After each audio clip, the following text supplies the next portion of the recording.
Hai Sobat L, welcome to Showlist with me, Elizabeth Setiatmaja.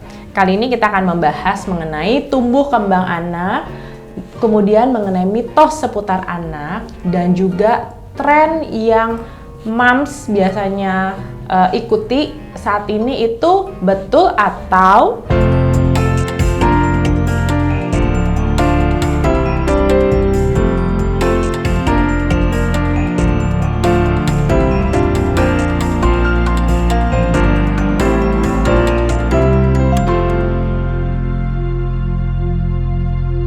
stay tune. Narasumber kita kali ini adalah salah satu sahabat saya, yaitu Ike Sugianto. Halo Sobat L. Ike Sugianto adalah psikolog klinis dan juga founder dari Potentia Center. Ike, thank you banget nih, kamu udah jauh-jauh datang ke sini mampir buat sharing ilmu untuk Sobat L. Tadi macet gak? Lumayan ya. Iya, senang banget juga bisa ketemu di Showlist dan ketemu sama semua Sobat L di sini. Iya, hari ini kita akan bahas mengenai tumbuh kembang anak ya. Baik. Dan saya rasa ini udah makanan hari-harinya Ike lah. Oke, Ike, boleh cerita gak sih sebenarnya anak itu ya dari sejak bayi sampai mungkin umur let's say 3 tahun, kan pasti ada fase-fasenya yang kita sebagai orang tua seharusnya waspada. Oh, kalau udah umur segini tuh harusnya begini, boleh sharing nggak? Jadi pastinya kita pengen supaya anak-anak kita punya perkembangan otak yang maksimal. Iya. Dan perkembangan otak itu indikatornya kita lihat dari perkembangan fisiknya dan perkembangan bicara. Oke. Jadi pastikan Sobat L selalu cek bagaimana ketepatan kapan mereka duduk, kapan mereka balik badan, angkat kepala, jalan, merangkak, dan bicara. Dan biasanya di umur-umur 0-3 tahun ini bisa dibilang masa emasnya, Liz. Masa emasnya. Artinya di saat itu tumbuh kembang anak tuh sedang cepet-cepetnya. Kalau stimulasinya tepat, maka akan perkembangannya akan sangat baik sekali. Yang paling harus diwaspada adalah yang umur 3 bulan bukan sih? Biasanya mereka udah mulai duduk ya? Kalau 3 bulan biasanya baru tengkurap. Oh, tengkurap. Bukan duduk. Anak zaman sekarang udah ngangkat kepalanya udah dari 1 hari ya? Oke, jadi 3 bulan baru tengkurap. Tengkurap, angkat kepala. Biasanya angkat duduk kepala. 6 bulan. Nah, ini yang menarik. Walaupun teknologi sehebat apapun, kemajuannya gimana pun, ternyata tahapan tumbuh kembang fisiknya masih begitu masih sama. Justru kalau lebih cepat, kita khawatirnya ada skip perkembangan, atau kita khawatirnya ada justru ini juga indikasi terlalu cepat juga. Terlalu cepat juga nggak bagus. Nggak bagus. Kalau kita kan biasa, anak zaman sekarang nih gitu udah bisa gini-gini. Oh, ternyata harus diwaspada juga ya. Ya, misalkan anak saya nggak ngerangkak tapi langsung lari, nggak pernah jalan, lari. Waduh, loncat kalau perlu. Justru ini kita perlu cek juga gitu. Jadi kalau 3 bulan udah mulai guling-guling, 6 bulan mulai duduk, 9 bulan merangkak ya biasanya. Betul. Kemudian biasa mulai berjalan tuh merembet-merembet tuh 11 bulan, setahun bukan sih? Ya, 11 bulan sampai 12 harusnya bulan. Udah mulai bisa merembet, minimal udah merembet ya. Terus sama kita titah-titah gitu kan. Terus kalau mulai ngomongnya tuh kapan sih sebenarnya yang bener?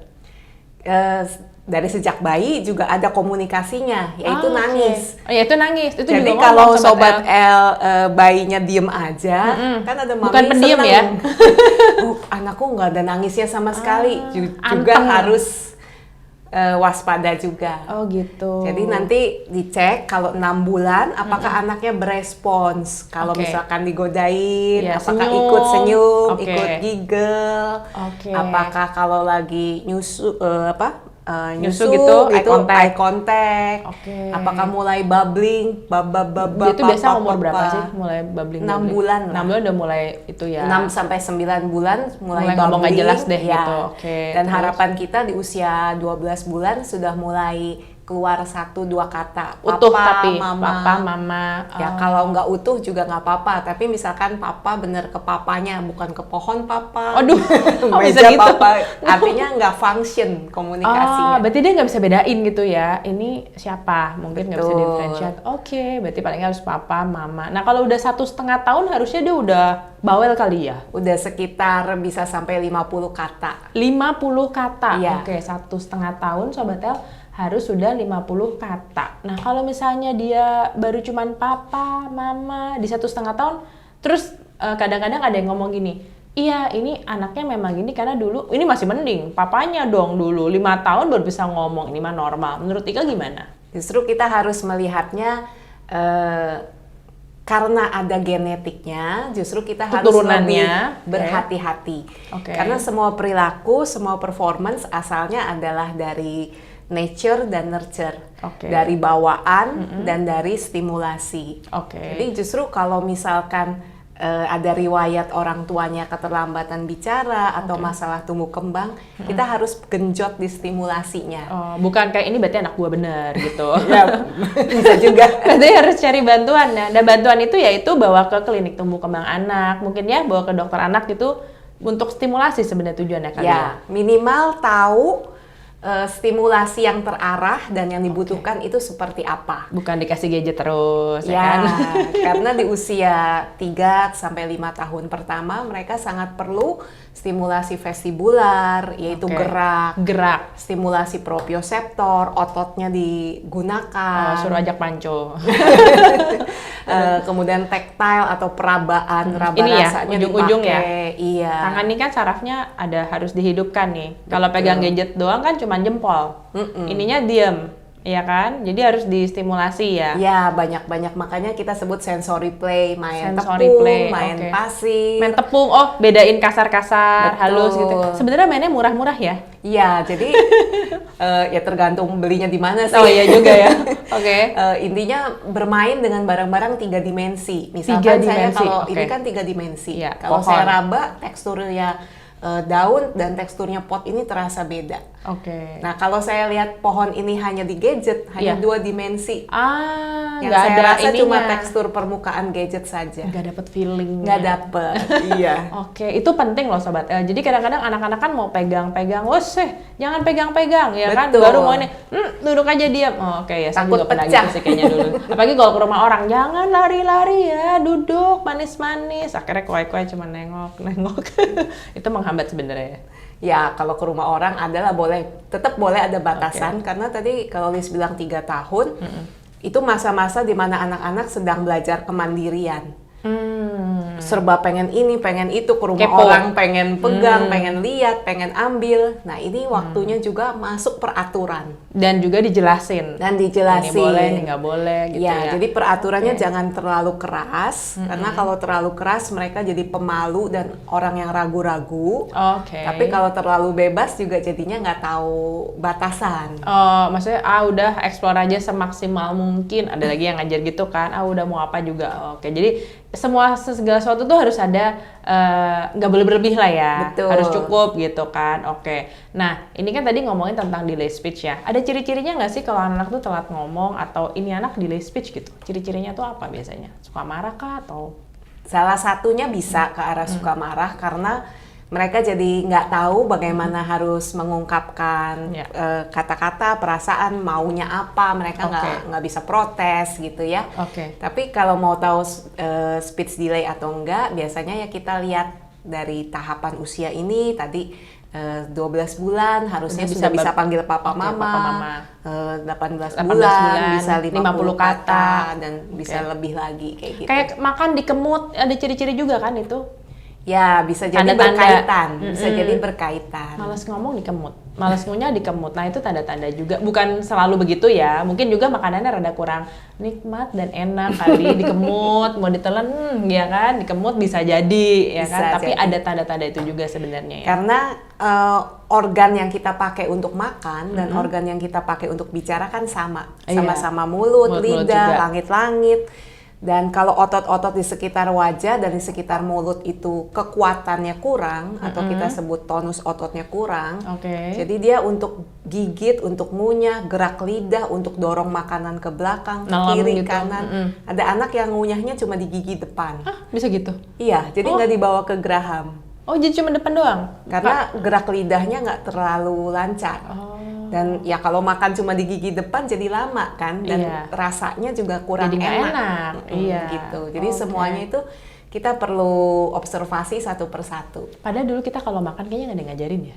Asal dimasukin mulut, ya udah bisa aja tuh gitu ya. Iya. Anak zaman sekarang kayaknya emang butuh ekstra perhatian deh kayaknya. Kalau orang zaman dulu bilang udah bagus dikasih makan. Iya bener gitu, mau makan nggak makan dia udah diambil gitu kan. Iya, oke, jadi itu ciri-ciri delay speech ya.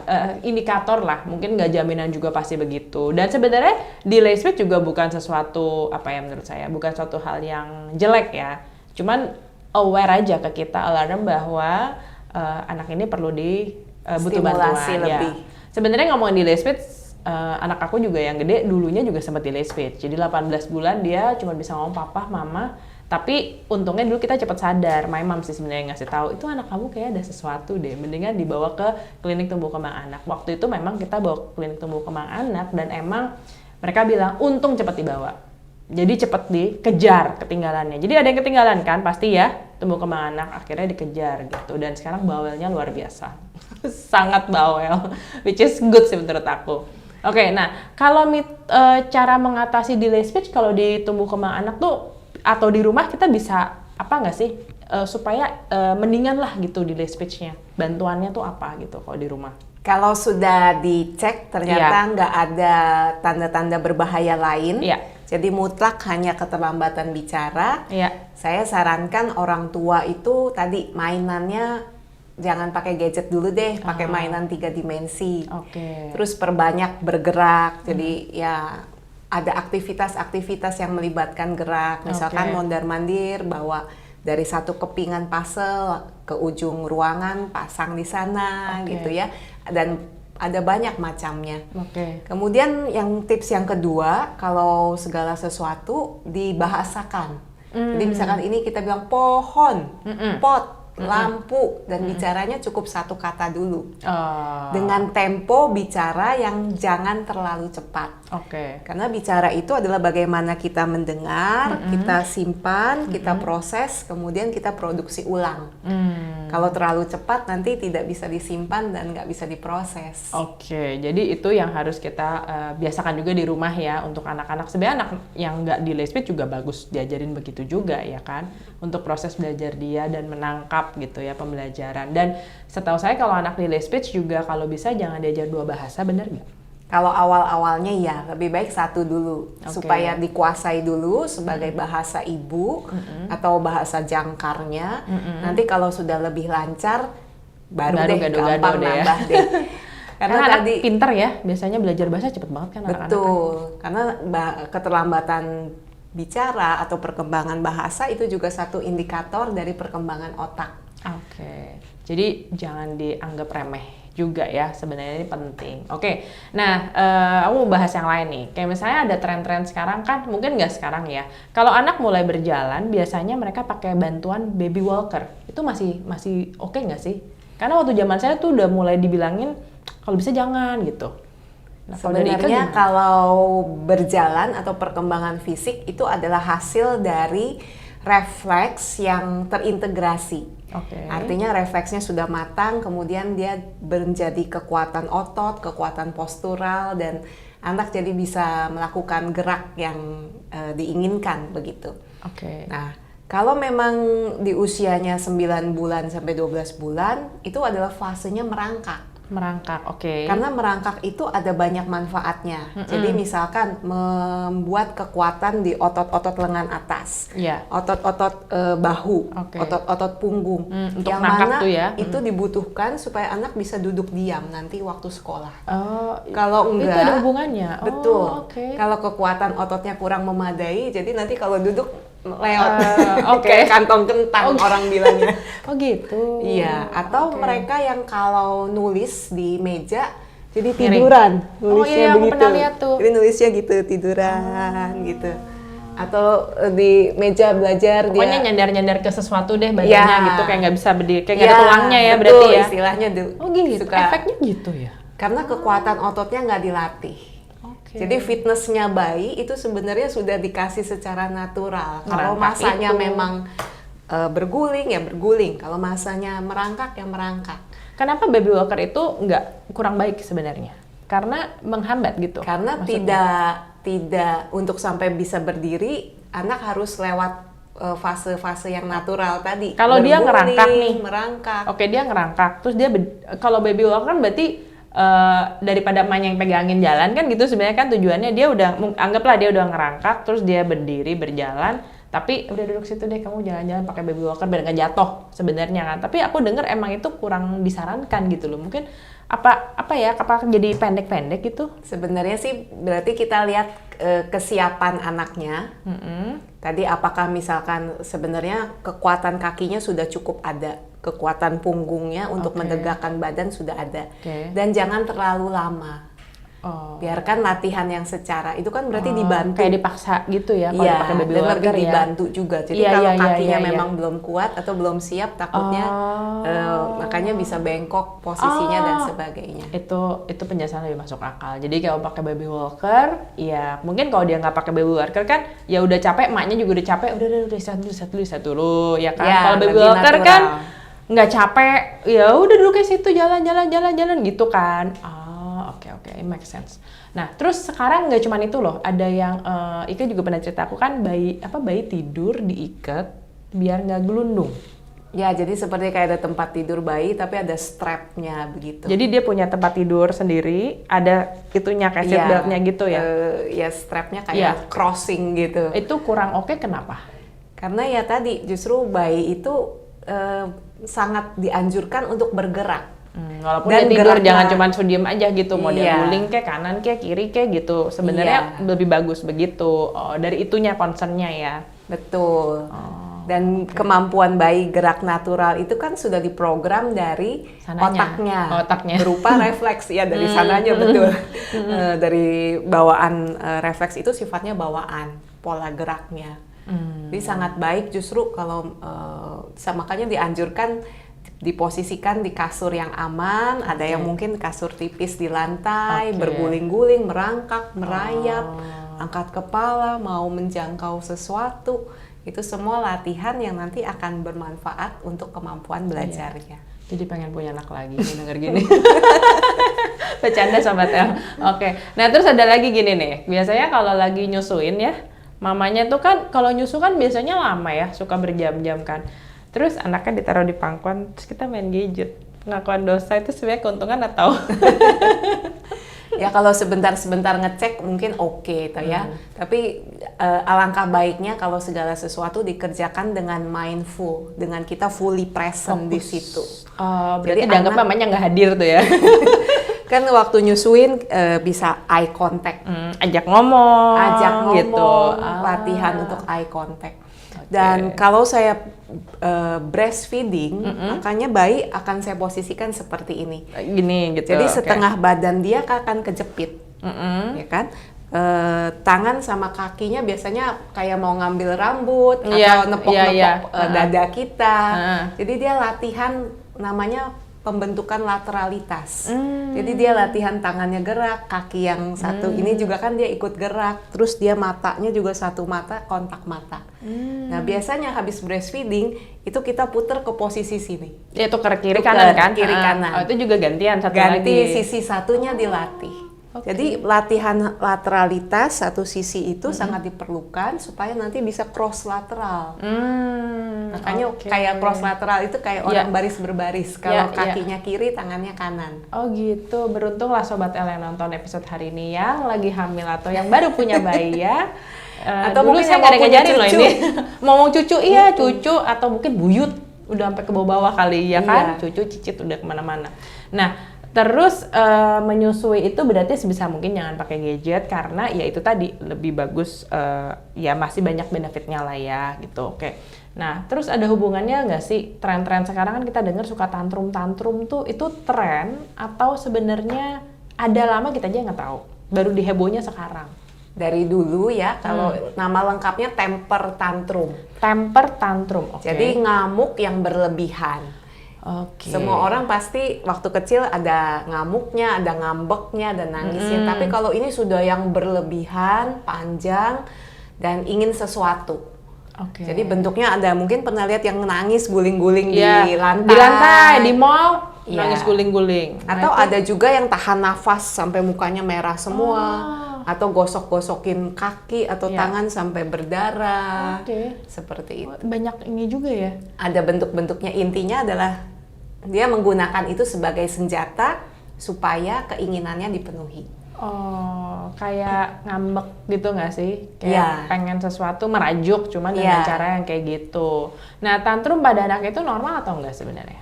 Kalau di usia 1 sampai 3 tahun masih normal. Ya nggak normal. Karena di usia-usia ini belum bisa komunikasi, Oke, belum make bisa sense. bilang, mami minta ini, nggak mau yang itu, aku maunya begini, belum bisa negosiasi.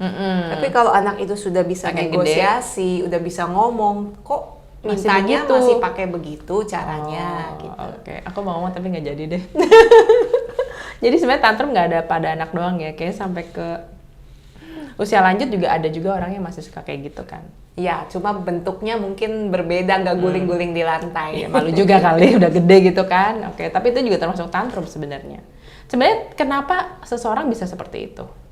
Ada Bisa. hubungan waktu di hamilnya nggak sih? Ya, kalau kita lihat dari kehamilan, misalkan ibu yang hamilnya sangat stres. Waktu hamil dia stres. Betul, sehingga Oh, bayi oke. juga dikandungnya dalam kondisi stres. Stres. Atau sesudah dia lahir, ada figur orang tua yang kalau marahnya juga dengan intensitas yang seperti itu.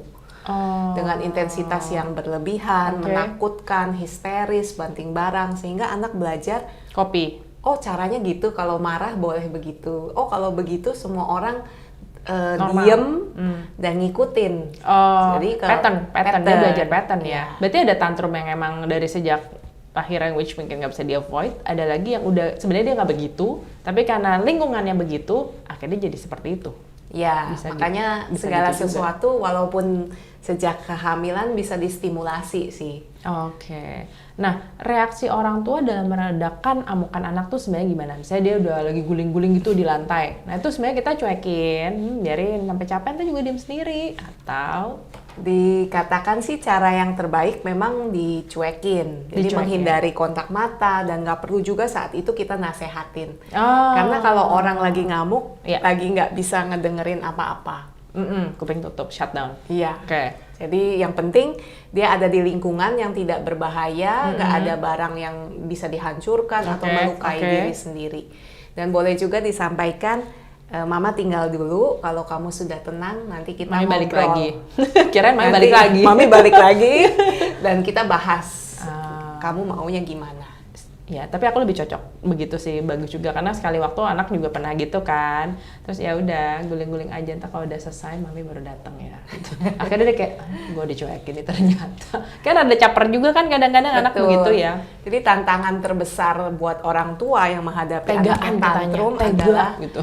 iya, tegaan atau jangan ikut kepancing. Ah, maksudnya kepancing gimana? Kepancing, Jadi ikut ngambek ngamuk gitu. juga Oh, gitu. emaknya ikut ngamuk gitu. Karena kalau Malu-maluin ya gitu ya. Heeh.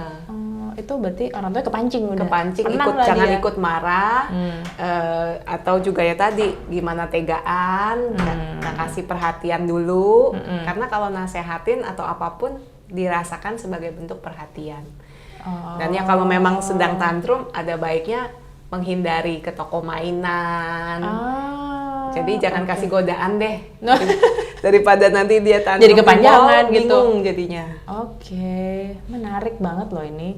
Nah, tantrum itu bisa terjadi karena adanya refleks yang belum berkembang yang berasal dari kehamilan ibu atau lebih ke emosinya. Kalau tadi aku nangkap berarti lebih ke emosional yang si anak jadi ikut ngerasa gitu. Bisa dua-duanya sih. Oke. Jadi kalau refleks yang tadi itu disebutnya refleks Moro. Dia memang berkembang awal waktu masa kehamilan dan harusnya terintegrasi di usia 4 bulan. Refleks itu adalah pola gerak yang sifatnya bawaan. Jadi Moro itu ketika bayi lahir kan dua tangan terbuka, kaki Iya. terbuka dan Iya. nangis mendongak. Kemudian akan ada orang yang peluk dia. Di ini metafora dari bagaimana dia menenangkan diri.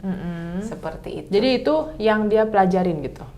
Ya, dan semuanya berkaitan. Jadi dengan kematangan refleks ini, bagian otak yang mengatur emosi pun akan jadi lebih matang. Sehingga otak bisa mampu meregulasi emosi. Jadi kalau anak itu lahirnya nggak begitu gimana? Nggak begono. Kita stimulasi. Makanya banyak program integrasi refleks. Makin kesini makin banyak sekolah sih sebenarnya, ya kan? Sekolah untuk orang tuanya untuk mengajarkan bagaimana mendidik anaknya dengan banyak stimulasi yang kita sebut klinik tumbuh kembang anak ya. Biasanya pada belajarnya lewat situ ya Ike ya. Betul. Oke, jadi di klinik tumbuh kembang anak sebenarnya kalau kita orang tua yang mungkin orang tua zaman now kan banyak baca lewat website Google gitu kan, belajar sendiri. Nah kadang-kadang ya ada baiknya kalau saya sih tetap konsultasi dengan orang yang lebih ngerti ya kan, supaya waktu kita menghandle anak akan lebih tepat dan terarah ya, benar ya. Oke, nah saya rasa perbincangan mengenai anak, tumbuh kembang anak itu nggak mungkin lah ya, cuma satu episode doang ya kan, Sobat L setuju ya? Oke, nah Sobat L bisa tulis di kolom chat bawah kalau misalnya kalian kepengen nanti next bahas topik ini dong, atau apa yang mungkin Sobat L kepengen, kalian bisa chat di kolom bawah atau juga bisa direct message ke saya di Instagram atau di chat gitu, WA. Silahkan. Dan hari ini kita membahas topik tumbuh kembang anak sampai di sini dengan Ike Sugianto dari Potensia Center. Sampai jumpa di episode minggu depan. Bye-bye.